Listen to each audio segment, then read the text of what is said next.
Shalom saudara-saudara yang dikasihi dalam Tuhan.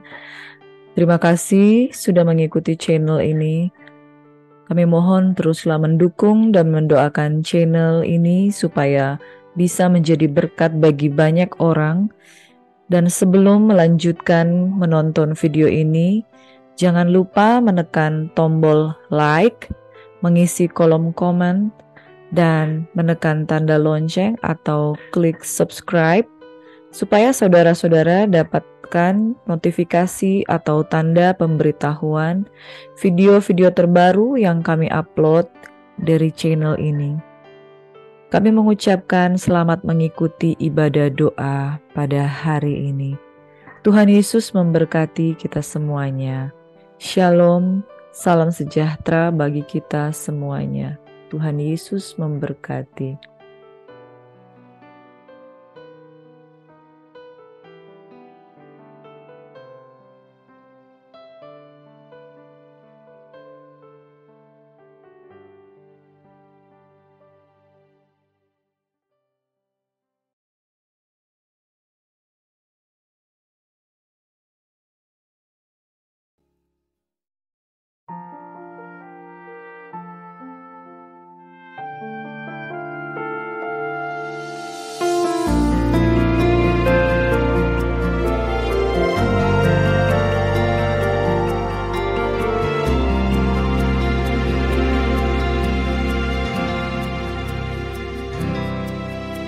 Hanya kepadanya ku kan berlari di saat ku bimbang dalam hidupku.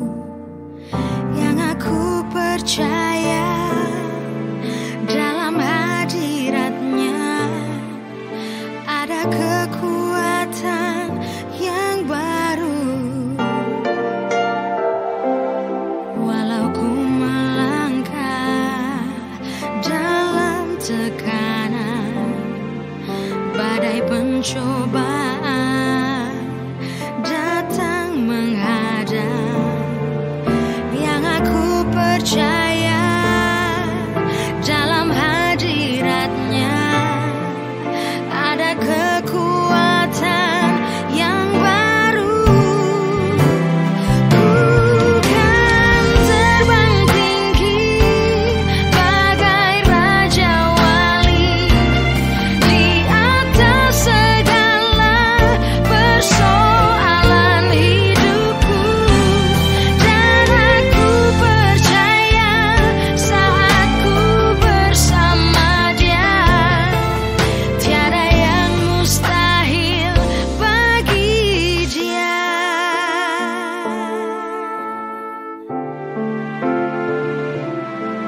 Shalom, selamat pagi Bapak Ibu yang diberkati oleh Tuhan kita Yesus Kristus.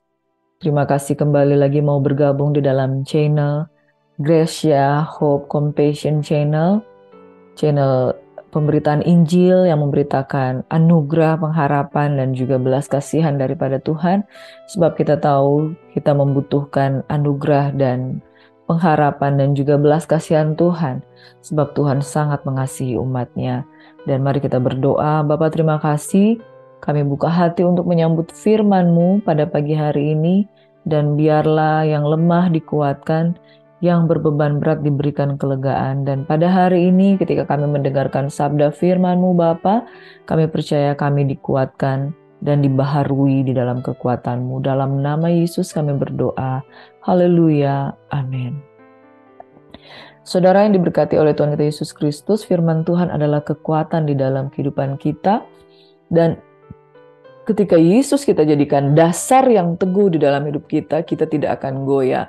Karena rumah yang dibangun di atas dasar batu karang yang teguh adalah rumah yang kuat, rumah yang kokoh. Dan rumah yang bertingkat tentunya tidak mungkin dibangun di atas dasar pasir. Karena pasti ombak, gelombang, angin, taufan akan menghancurkannya. Dan kita yang menerima dasar yang teguh daripada Tuhan, hendaklah kita terus membangun kehidupan kita di atas dasar firman yang kuat dan firman yang teguh. Dan orang yang membangun di atas dasar yang teguh, yaitu Yesus Kristus sendiri, adalah orang yang dapat tetap teguh bertahan hingga pada kesudahannya. Firman Tuhan yang sudah kita renungkan sepanjang minggu ini dengan tema batu karang yang teguh, di mana kita sudah belajar beberapa pelajaran, yaitu bagaimana kita menghadapi penolakan, bagaimana kita hidup dengan memiliki tanda-tanda milik Yesus, dan kita belajar banyak hal tentang firman Tuhan, bahwa jemaat Tuhan adalah eklesia.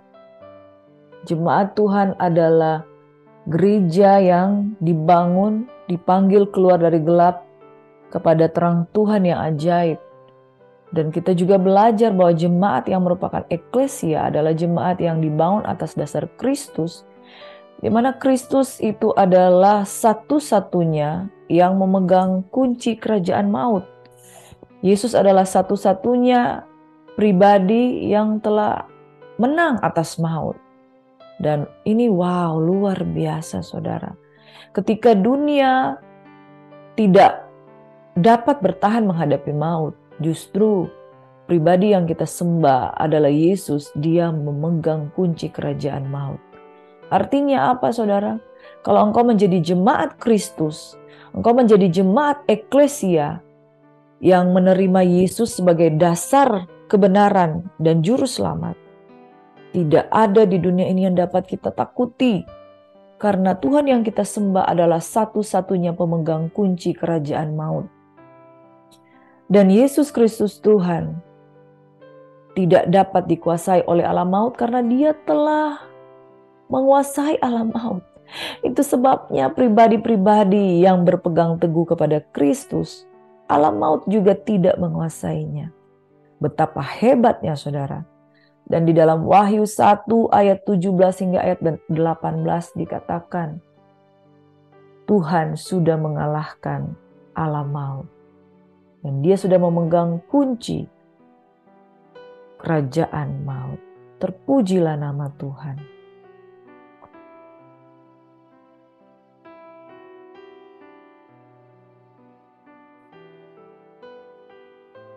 Di hari ke-6 pada hari ini kita yang sudah merenungkan tentang batu karang yang teguh.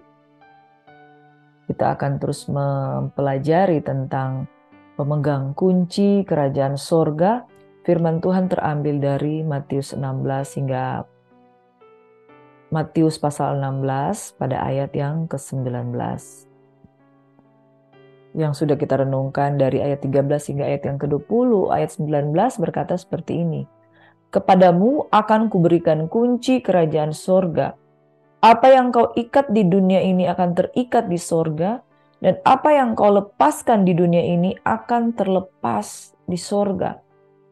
Saudara, Kunci itu berbicara otoritas, berbicara kuasa. Di dalam Alkitab versi NLT yaitu New Living Translation, dalam bahasa Inggris dikatakan, "And I will give you the keys of the kingdom of heaven. Whatever you forbid on earth will be forbidden in heaven, and whatever you permit on earth will be permitted in heaven." Artinya, apapun yang kita larang di bumi ini, sorga juga akan larang. Apapun yang kita izinkan di bumi ini, sorga juga izinkan. Kunci di dalam bahasa Ibrani disebut dengan bahasa mafteah. Dan di dalam bahasa Yunani yaitu kleis. Dalam arti harafiahnya kata itu muncul hanya satu kali di dalam Hakim-Hakim 3 ayat 25. Alkitab memakai kunci melambangkan kekuatan dan kekuasaan. Seseorang pemegang kunci artinya ruangan yang ada di dalamnya itu adalah ruangan yang dikuasai, yang dipercayakan untuk dikuasai. Kalau saya diberikan kunci rumah, artinya rumah itu di dalam penguasaan saya. Dan kalau saya diberikan kepercayaan untuk memegang kunci itu, otoritas ada di saya untuk mengizinkan masuk atau keluar. Di dalam terjemahan bahasa Indonesia dikatakan seperti ini, "Kepadamu akan kuberikan kunci kerajaan sorga, apa yang engkau ikat di dunia ini akan terikat di sorga. Dan apa yang kau lepaskan di dunia ini akan terlepas di sorga." Tetapi di dalam bahasa Inggris New Living Translation ada sebuah kata yang dipakai yang lebih teguh lagi, lebih kuat lagi, yang menggambarkan tentang kuasa dari kunci yang kita terima ini, saudara. Yaitu forbid and forbidden. Saudara pernah lihat tanda larangan ya, rambu lalu lintas di jalan? Mereka menyebutnya forbidden, tanda dilarang masuk, yaitu rambu lalu lintas warna merah dengan latar belakang putih dengan garis merah, tanda dilarang masuk. Kalau tanda itu sudah diletakkan di sebuah jalan, engkau dilarang untuk masuk di jalan itu. Dan kalau melanggar rambu lalu lintas tersebut, pasti akan kena tilang dan dikenakan sanksi sesuai dengan hukuman yang ada. Jadi apa yang kita perkatakan yaitu kunci itu adalah firman yang diucapkan. Ketika Yesus berkata kepada Petrus, "Hai Simon bin Yunus, engkau adalah Petrus dan di atas batu karang ini aku akan mendirikan jemaatku dan Allah maut tidak akan menguasainya. Kepadamu akan kuberikan kunci kerajaan sorga." Yang disebut dengan kunci di sini bicara soal otoritas. Dan di dalam prakteknya, kunci itu adalah apa yang kau ikat di dunia ini dan apa yang kau ikat di sorga. Apa yang kau lepas di bumi akan terlepas di sorga. Apa yang kita larang terjadi di dalam NLT, pengertian apa yang kita larang terjadi di bumi, kita juga larang di surga. Apa yang kita izinkan terjadi di bumi akan terjadi di surga. Kunci yang dimaksud di sini adalah kuasa, otoritas, dan berbicara soal perkataan. Firman yang kita ucapkan. Firman yang dari Kristus yang kita lepaskan.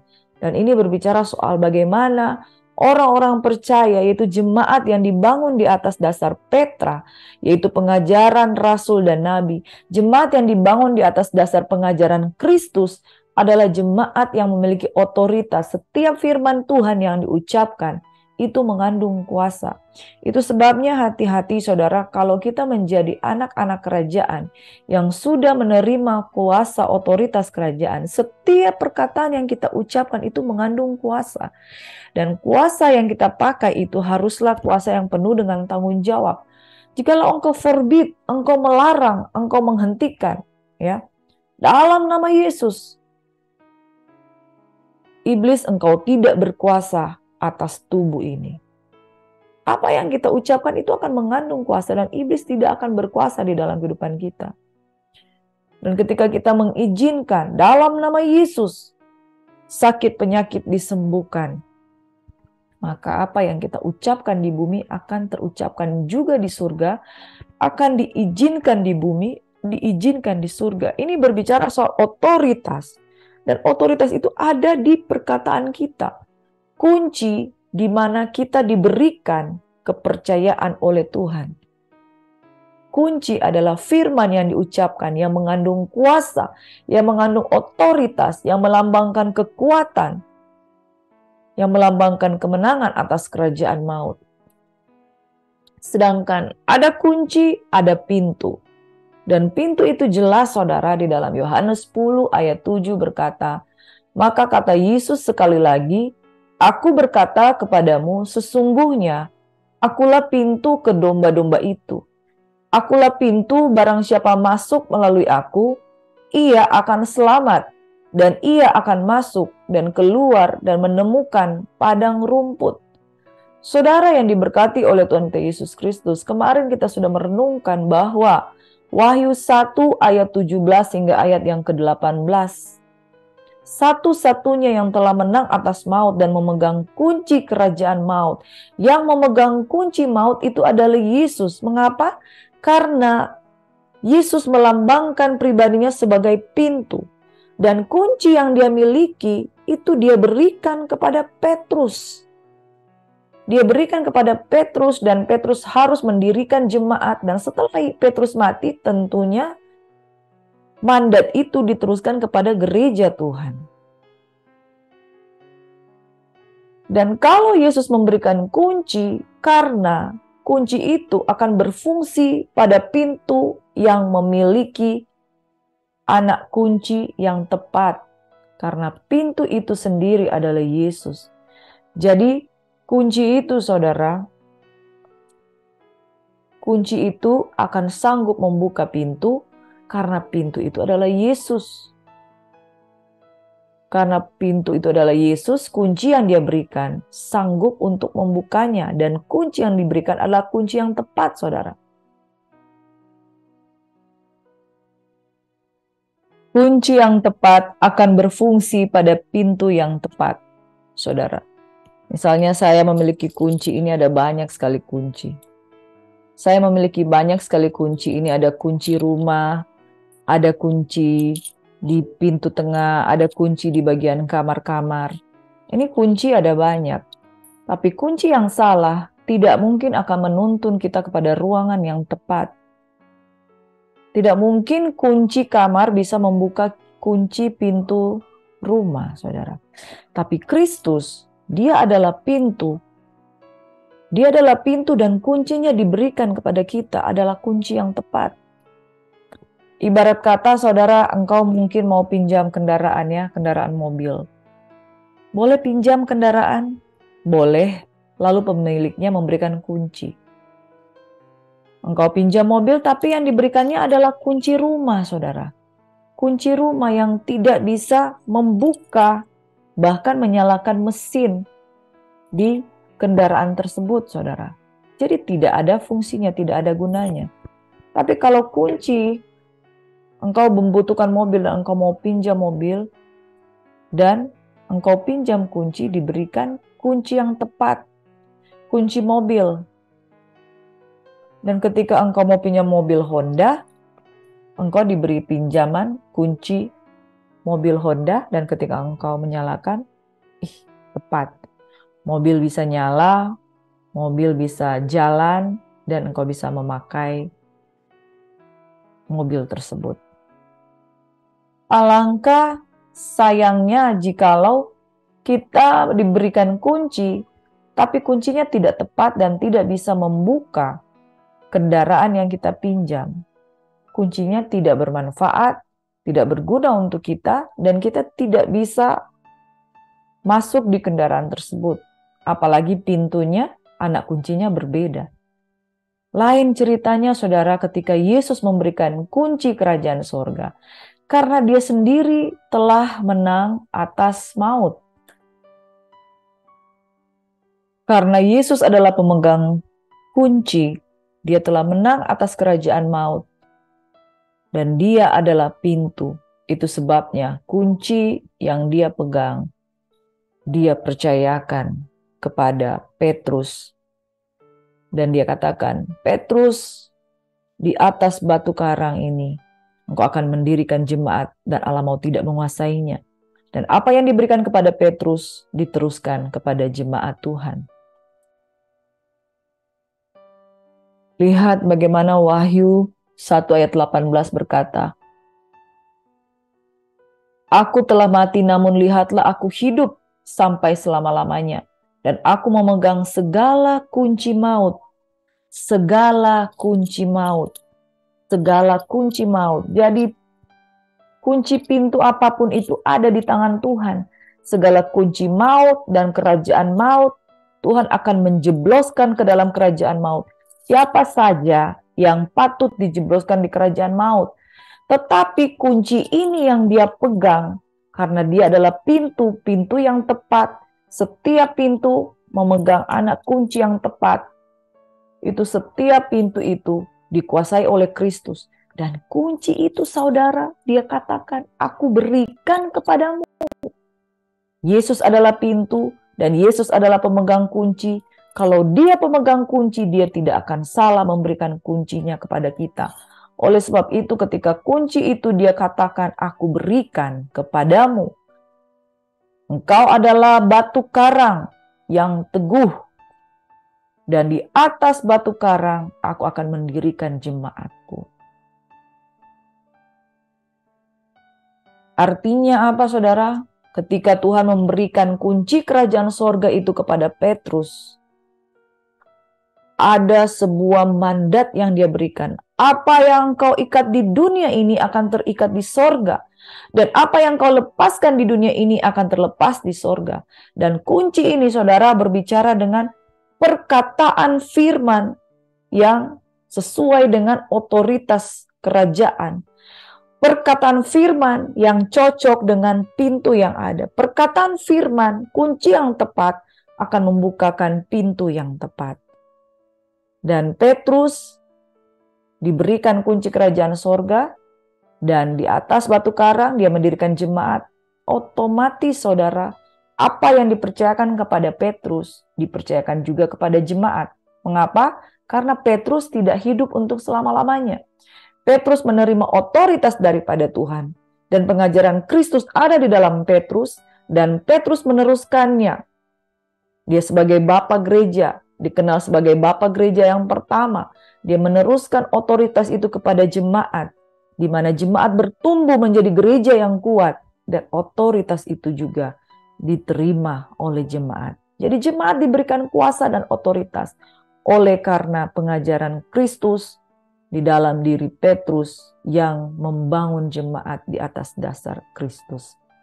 Saudara, kunci berbicara juga sebagai simbol. Makna kunci pada Matius 16 ayat 19 yaitu mewakili otoritas. Kepadamu akan kuberikan kunci kerajaan sorga. Jadi saudara, jika kita mempunyai sebuah kunci di suatu tempat, berarti kita memiliki otoritas di tempat tersebut. Kalau kita dipercayakan kunci mobil, kita dipercayakan oleh tuannya untuk bisa menguasai mobil itu, membawa kendaraan itu, selama kunci itu dipercayakan pada kita.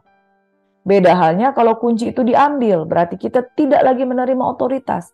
Tapi selama kunci itu dipercayakan kepada kita, kita memiliki otoritas atas kendaraan tersebut.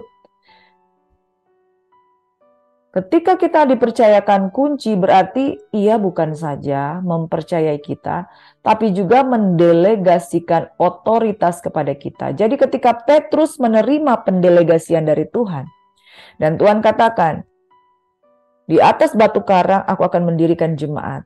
Petrus juga mendelegasikan otoritas itu kepada jemaat. Dan sampai hari ini kunci itu belum diambil daripada jemaat Tuhan.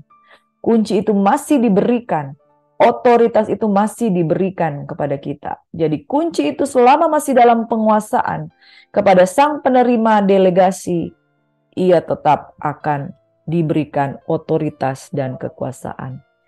Yang kedua, saudara, kunci mewakili kepemilikan.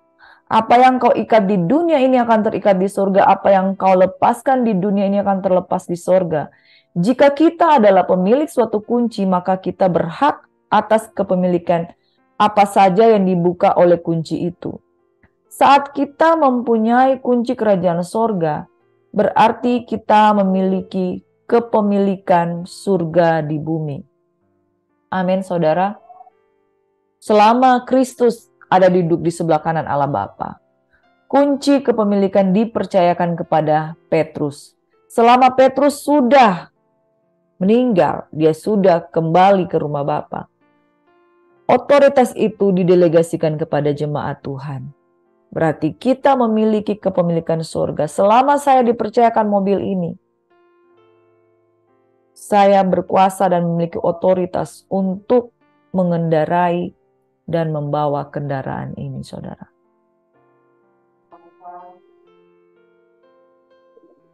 Yang ketiga, saudara, kunci melambangkan pendelegasian tanggung jawab. Firman Tuhan katakan, kepadamu akan kuberikan kunci kerajaan sorga. Apa yang kau ikat di dunia ini akan terikat di sorga, dan apa yang kau lepaskan di dunia ini akan terlepas di sorga. Otoritas yang diberikan ini adalah otoritas yang sangat besar. Jadi apapun yang kita ikat akan terikat di bumi dan di sorga. Apapun yang kita lepaskan akan terlepas di bumi dan di sorga. Dapatkah kita menjadi seseorang yang memegang kunci dengan sembarangan? Tentu tidak, saudara. Bayangkan kalau kendaraan ini dipercayakan kepada saya. Lalu kendaraan ini saya memakainya dengan tidak tahu aturan. Saya ditilang, saya menabrak sembarangan. Saya mendapatkan kepercayaan. Tetapi saya hanya pemilik sementara dari kendaraan ini. Karena pemilik yang sesungguhnya itu akan kembali, yaitu Yesus Kristus Tuhan. Apa yang saya lakukan kalau saya tertabrak dan saya kembalikan kendaraan ini dalam keadaan yang rusak? Jadi kalau kita sembarangan mengikat dan melepaskan dan kita tidak tahu the rule of the manual book atau Alkitab, kita dengan sembarangan berkata-kata. Itu sebabnya firman Tuhan pun katakan, jangan sembarangan di dalam berdoa. Sebab tidak semua apa yang kita doakan itu benar kalau tidak sesuai dengan firman Tuhan. Jikalau kita punya satu kunci di satu tempat, kita memiliki otoritas di tempat tersebut, atasan kita mempercayakan kita kunci, berarti ia bukan saja mempercayakan, tapi mendelegasikan otoritas, dan kita yang dipercayakan harus bertanggung jawab dalam mempergunakannya.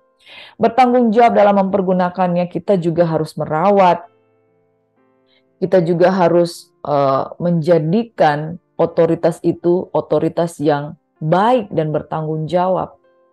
Karena di dalam 2 Timotius 2 ayat 2 dikatakan kepada Rasul Paulus mengatakan kepada Rasul Timotius, apa yang telah engkau dengar daripadaku di depan banyak saksi, percayakanlah itu kepada orang-orang yang dapat dipercaya, yang juga cakap mengajar orang lain. Pendelegasian ini akan terjadi turun-temurun sebab tidak ada manusia yang abadi di dunia ini. Pendelegasian itu akan dari gereja, dari rasul kepada murid, murid menjadi rasul dan dipercayakan kepada murid, dan seterusnya dan seterusnya. Ketika Tuhan memberikan mandat pendelegasian kepada Petrus, Petrus meneruskannya kepada para rasul yang lain. Dan Paulus menerima mandat tersebut, dipercayakan kepada Timotius, dan dia memberikan pesan, apa yang kau terima daripadaku di depan banyak saksi, percayakanlah itu kepada orang-orang yang dapat dipercayai.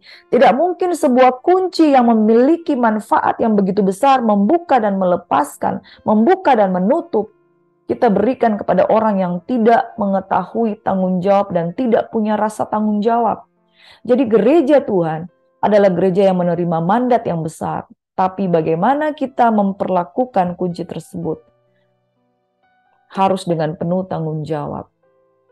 Sebab kuasa yang kita terima itu besar adanya. Saudara, pemegang kunci adalah Petrus dan gereja yang dibangun atas dasar Kristus. Ada begitu banyak ilustrasi yang menggambarkan bapa gereja ini, yaitu Petrus dengan memegang kunci.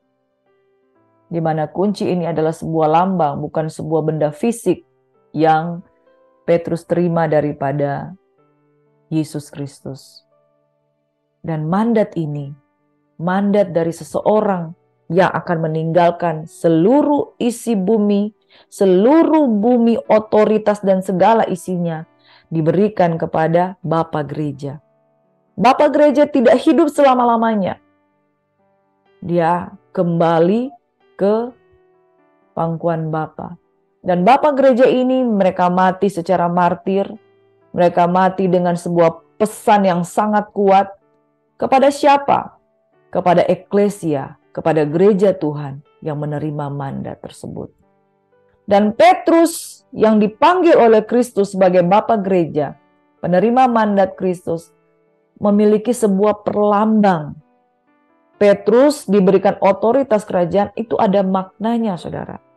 Makna secara rohani yang kita dapatkan tentang Petrus, yaitu Petrus awal mulanya dia namanya adalah Simon.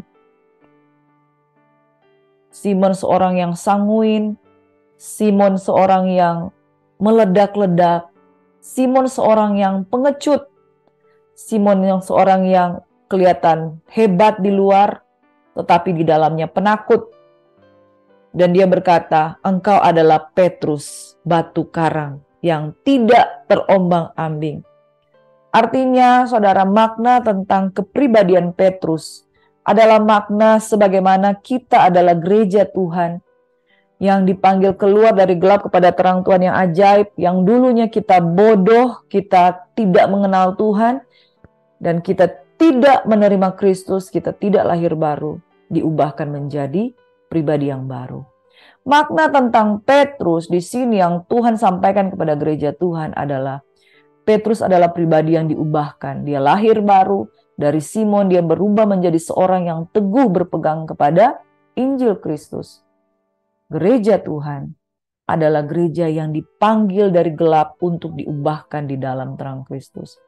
Yang kedua, makna tentang Petrus. Petrus sudah tidak ada lagi, saudara. Bapak gereja ini yang sudah diberikan mandat, dia sudah mati.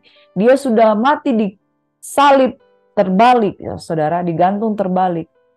Tapi ada makna di balik keberadaan Petrus yang menjadi pesan yang kuat untuk gereja, yaitu Tuhan memberikan mandat kepada orang yang bergaul dengan Tuhan Yesus Kristus, orang yang setiap hari memiliki pergaulan dengan Kristus. Karena Petrus bergaul sebagai murid-murid Kristus, demikian juga gereja yang baik dan benar yang menerima mandat adalah pribadi-pribadi jemaat Tuhan yang mau bergaul dengan Yesus Kristus tiap-tiap hari.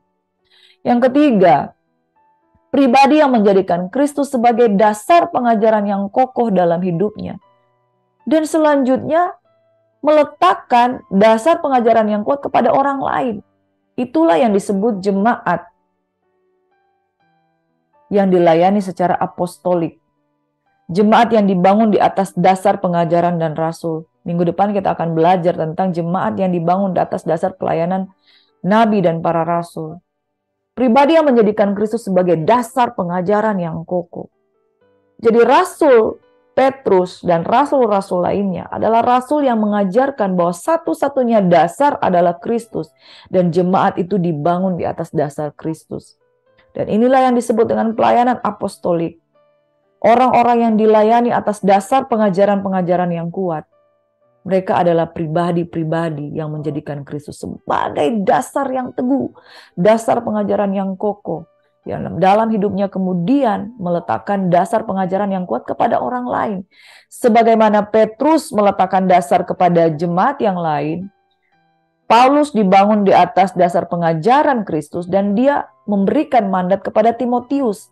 Dan selanjutnya Timotius memberikan mandat kepada jemaat yang lainnya, jemaat yang ada di Efesus, jemaat yang ada di Korintus. Jemaat yang ada di Efesus dan Korintus mengajarkan pula dasar yang teguh itu kepada jemaat yang lain. Jadi saudara yang diberkati oleh Tuhan kita Yesus Kristus, Petrus melambangkan pribadi yang menjadi pelayanan apostolik. Pelayanan apostolik inilah yang menerima mandat pemegang kunci kerajaan. Yang keempat, pribadi yang menerima penyataan dari Allah, Roh Kudus, yaitu pribadi yang peka dengar suara Tuhan. Itu sebabnya ketika Tuhan berkata, menurutmu siapakah aku ini?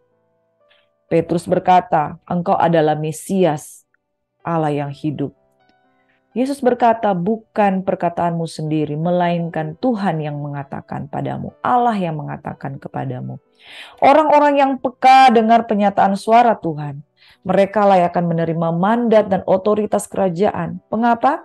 Karena seperti yang saya sampaikan tadi, ketika kita menerima kunci, kita harus menjadi orang yang dapat dipercaya.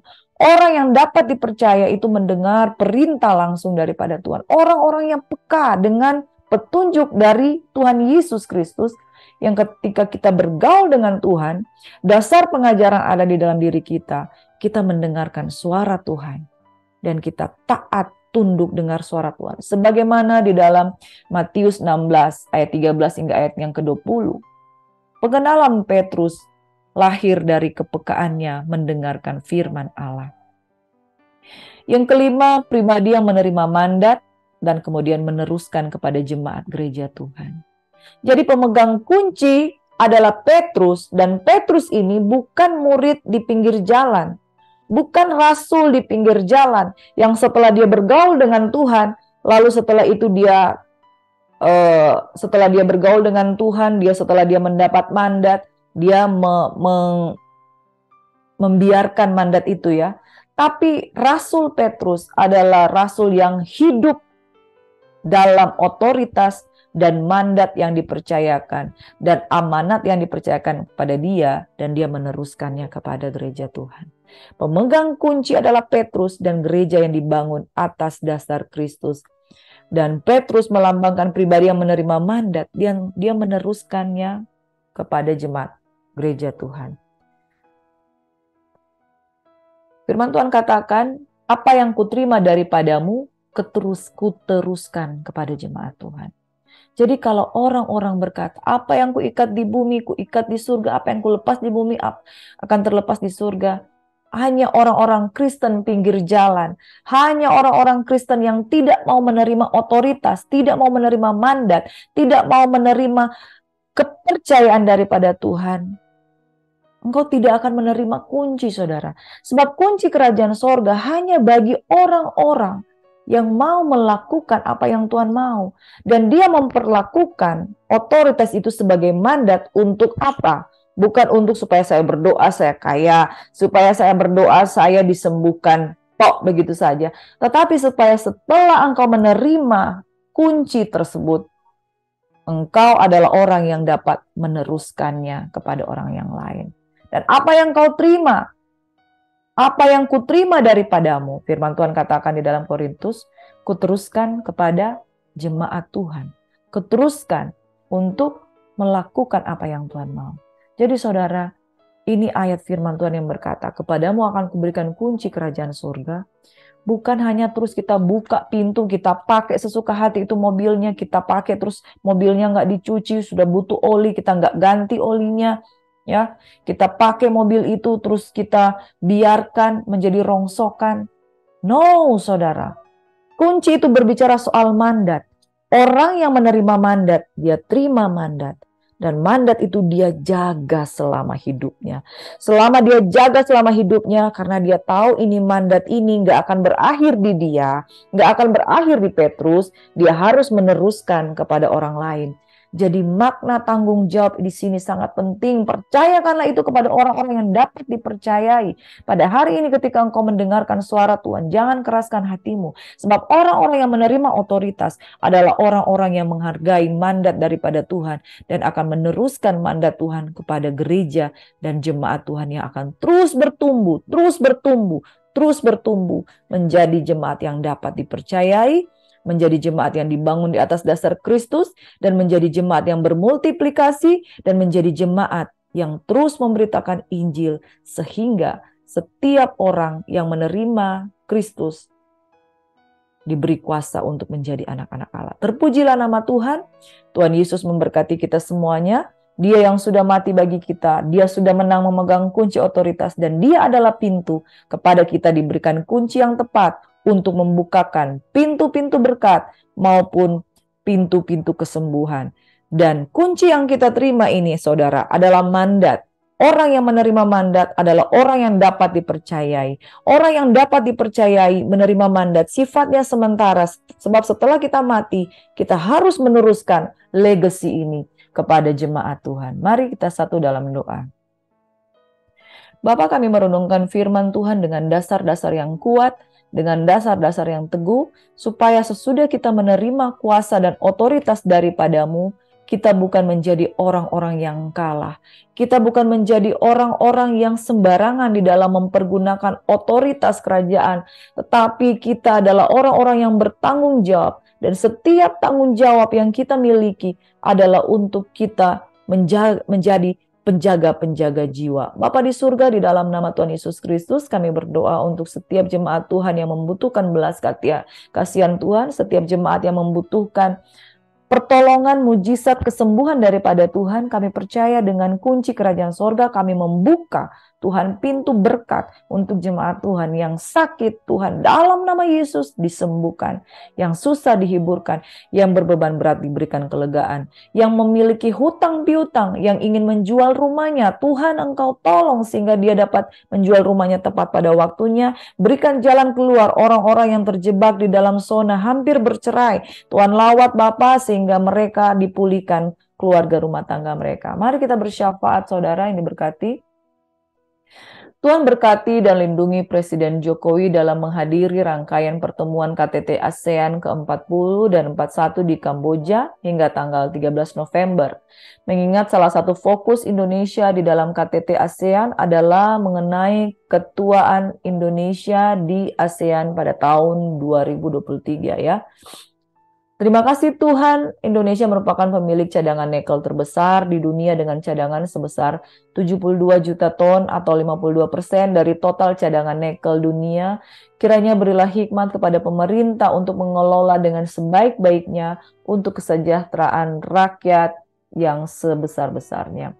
Tuhan, kami berdoa untuk Kemendagri yang meresmikan 3 provinsi DOB Papua, sekaligus dilakukan pelantikan pejabat gubernur Provinsi Papua Selatan, Papua Tengah, dan Papua Pegunungan. Kami berdoa Tuhan agar pemekaran provinsi ini memberi manfaat besar bagi orang yang adalah Papua secara sosial, ekonomi, dan rohani, khususnya penduduk asli Papua.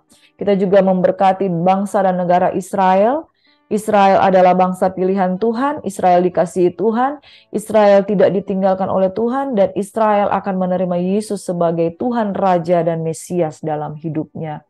Kita juga mendoakan negara-negara dari anggota HIM, yaitu negara Italia, Amerika, Kanada, dan Filipina, Tuhan, juga Indonesia, Tuhan, anggota-anggota HIM yang menjadi pendoa-pendoa syafaat, pemilik wilayah di daerah mereka untuk menyatakan otoritas kerajaan Allah di dalam kehidupan mereka, sehingga mereka mengikat dan melepaskan roh-roh yang ada di udara, dan mereka memberikan damai sejahtera lewat doa-doa yang mereka naikkan. Tuhan, kita juga berdoa perlindungan atas kota dan wilayah, tempat tinggal jemaat Tuhan, semua yang mendengarkan firman Tuhan pada pagi hari ini. Engkau memberkati dan melindungi. Tuhan, kami mohon berkat atas Indonesia. Tuhan memberkati dan melindungi bangsa dan negara Indonesia. Tuhan menyinari dengan wajah-Nya dan memberikan kasih karunia. Tuhan menghadapkan wajah-Nya dan memberikan damai sejahtera. Dalam nama Tuhan Yesus, Anak Allah yang Maha Tinggi, kami berdoa dan bersyukur. Firman Tuhan di dalam Yesaya 43 ayat 2 kami mau deklarasikan. Dan apabila engkau menyeberang melalui air, aku akan menyertai engkau. Atau melalui sungai-sungai, engkau tidak akan dihanyutkan. Apabila engkau berjalan melalui api, engkau tidak akan dihanguskan. Dan nyala api tidak akan membakar engkau. Amin. Dalam nama Yesus, ini doa yang kami naikkan dengan otoritas kerajaan. Kami terima berkat daripada Tuhan, kasih sayang daripada Tuhan, kami menjadi penerima mandat, kami membawa mandat dan melepaskan kepada orang-orang yang dapat dipercayai, sebab kunci kerajaan sorga adalah kunci yang diberikan Tuhan yang sudah menang atas maut. Kami juga menjadi gereja yang menang atas maut, dan maut tidak dapat mengalahkannya. Dalam nama Yesus, semua yang berkemenangan bersyukur kepada Tuhan, sama-sama katakan, haleluya, amin. Terpujilah nama Tuhan. Bapak Ibu Saudara yang diberkati, selamat beraktivitas, happy weekend, shalom.